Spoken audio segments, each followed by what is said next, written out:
Jazmine DuBois is an interesting character, not only because he's been there since the syndication of the strip, but also because he's the only prominent child in the show, besides Huey and Riley.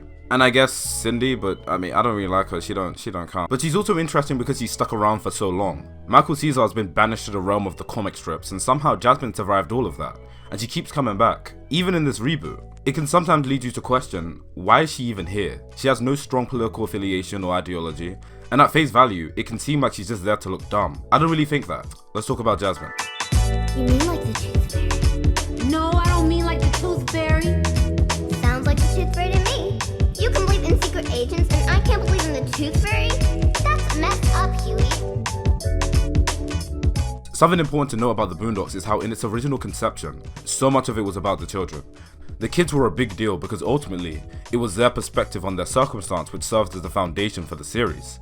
Black kids navigating this mostly white environment. I mean, it's called the Boondocks. And you have these children that feel very strongly about the situation. You have Huey, this militant socialist, and Riley, this menace to society. It can be very easy to question where Jazmine fits in. And in this interesting moment of meta clarity, this seems to be something that Jazmine herself struggles with. And this is something I've seen criticized, not only now, but even back in the early days of the syndicated strip. In the past, I've skimmed through some controversy surrounding Jazmine in the early syndication, but there was this really strong blowback for making this biracial girl confused and forced to deal with Huey's rantings. It was this idea that depicting the closest thing to a prominent black female character on the show as confused is backwards, that she's this lighter skinned girl that just couldn't compete with Huey, when in reality it's evidently done with purpose.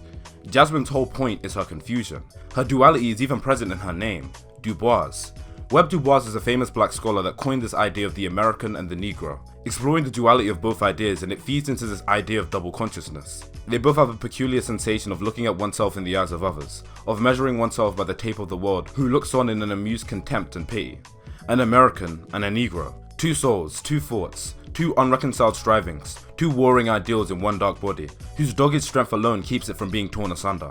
And while this might not be as relevant right now, when exploring the struggle of a biracial child, it's essential context. For those who often wonder why Jazmine isn't flat out black, or at least, in the conventional sense, this is why. It's because our mother and father have to be an interracial relationship for our character concept to make sense. She's meticulously designed for this purpose, to personify the duality of African Americans, the confusion of the black diaspora.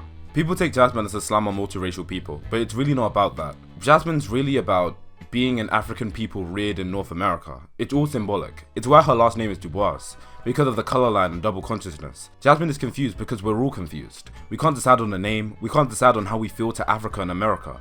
Jazmine is our confusion. Mixed people personify the duality that is the entire ethnicity. But Jazmine's confusion and purpose isn't strictly confined to the concept of race. It's also in how we perceive the characters, namely Huey.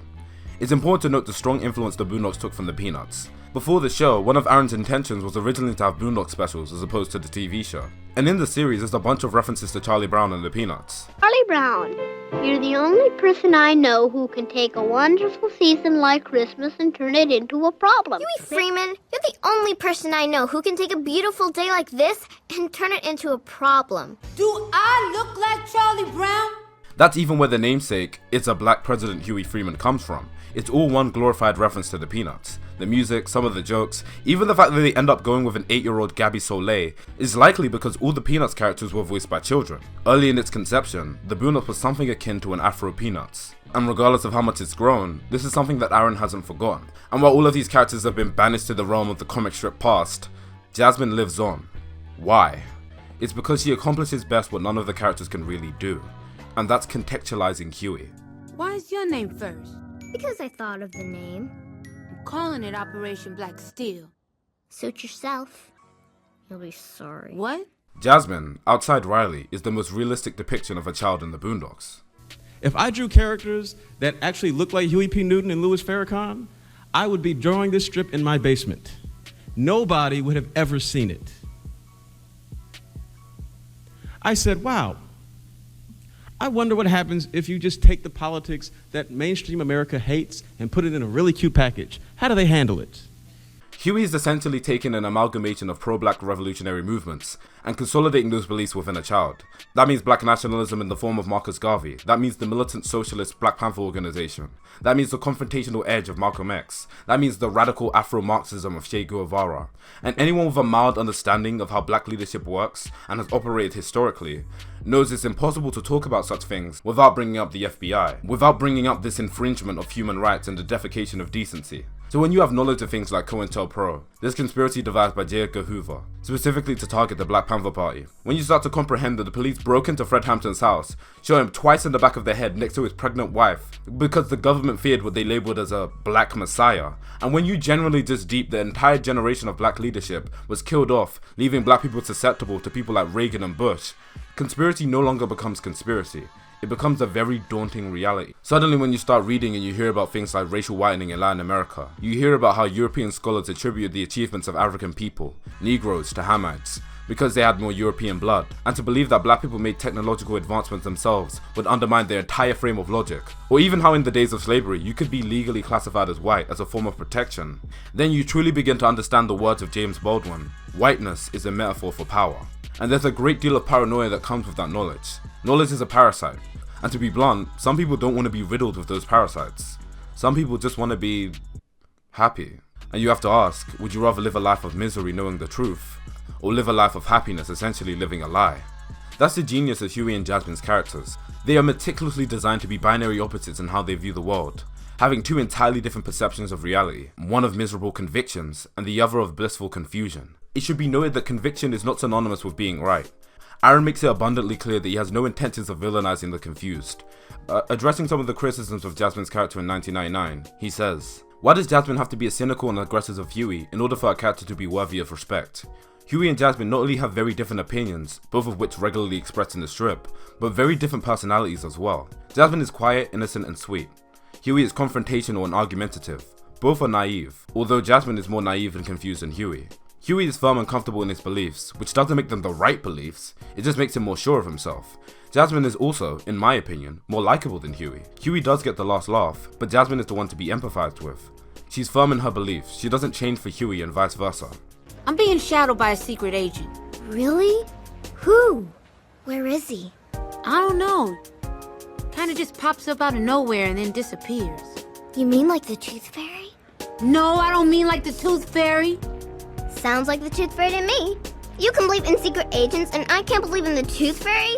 That's messed up, Huey. Go eat something out of a dumpster. And that's the beauty of Huey's character. It takes real issues and puts them in the perspective of a child. The Black Panther Party genuinely had active informants and secret agents working undercover. If you put those things in the mouth of a child, suddenly it sounds just as ridiculous as Jazmine believing in the Tooth Fairy. That's where the humor is.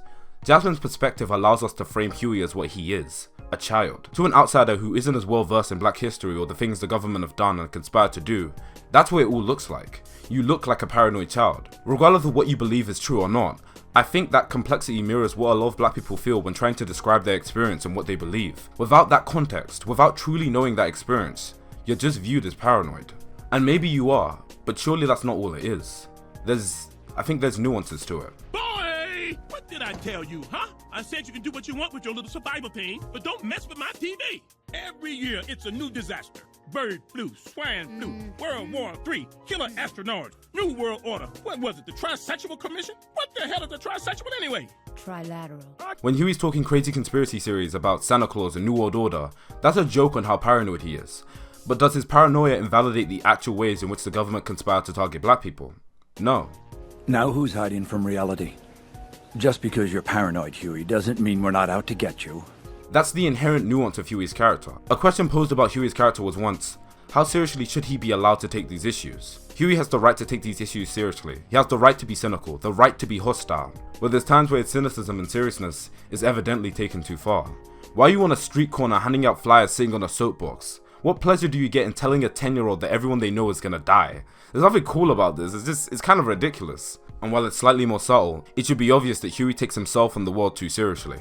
This quote isn't Aaron invalidating everything that Huey says. It's not him taking away from all the truth that comes out of his mouth and the valid criticisms he has of black people and the world around him. It's simply acknowledging that there's nuance to this character. And it's these flaws that I'd like to think, encourage viewers to think critically even about their own reality. How those with knowledge can still be misguided. How those with a keen sense of understanding can still be confused. how those with strong convictions can still be naive. I've gone into why Huey and Jazmine's characters are very different characters on Offset, but what I haven't done is explore why the inherent differences make them so similar. But once again, conviction doesn't make you any less naive. Riley's reality is dictated by the media and contemporary hip-hop's portrayal of black people. Huey's reality is dictated by history, making him paranoid and conspiratorial. And Jazmine's reality is dictated by the utopian lies we feed children and adults, making her confused. But there's an innocence to all of it, specifically in the duality of Huey and Jazmine's perspectives. Jazmine believes everything the government tells her. It makes her an easy target, very quick to exploit, and it's partially why she's so confused. Huey doesn't believe anything the government tells him, but it's why he's so paranoid. This can lead to him going off the rails and by extension, making him equally as confused. While the causation is different, the confusion is still present.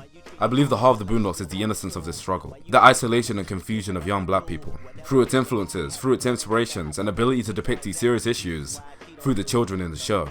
To go back to the quote, Jazmine is our confusion. She is the confusion without conviction, and that's why she's to be sympathized with. Jazmine is important because it's through her lens we're able to see Huey as a child. It's through her lens that we're able to be critical of the lies we're told as children, and how they frame our entire reality. And it's through her lens that we're truly reminded of how naive and confused we all were as children.